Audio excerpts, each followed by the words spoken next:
এটা হচ্ছে পায়ের হাঁসুলি টাইপ অ্যাঙ্কেলেট। এটা এটা দুটো আছে, এটাও একটা আছে এরকম। এটা পায়েও পরতে পারো, হাতেও পরতে পারো। এবং হাতে যখন পরবে তখন একটু এখানে সুতো তো চলবে না, ওই যেটা তোমার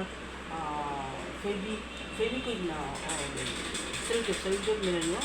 হাতে অনেক সময় যেহেতু এটা মাঝখান দিয়ে এটা খোলার মানে এই সাইড যে লকটা, যেহেতু অ্যাঙ্কেলেট মাঝখান দিয়ে তো পায়ে ঢুকিয়ে পড়তে হবে, এই দুটো মুখের জায়গায় খুলে পায়ে পড়তে হয়, তো পায়ে থাকতে পারে।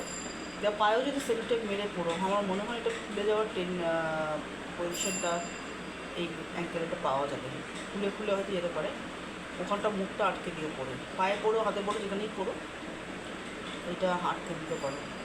তো আমি এটা খুব ভয়ে ভয়ে কিনেছি, দেখতে খুবই সোয়ার, খুবই সুন্দর, কিন্তু ভয়ে ভয়ে কিনেছি। এটা আমি ট্রেড ফেয়ার দিয়ে 2023-এ কিনেছি, 2024 সরি 2022-এ এটা আমি এই কালেকশানটা প্রথম আমি কিনি।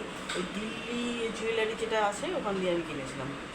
তো এটা খুবই সুন্দর, এটা 100 টাকা নিয়েছিল। এখনও অবধি এটা ইউজ করিনি, করবো, আপকামিং যে কোনো ব্লগে দেখতে পারবে। এখানে বলি আজকে আমি শেষ করছি।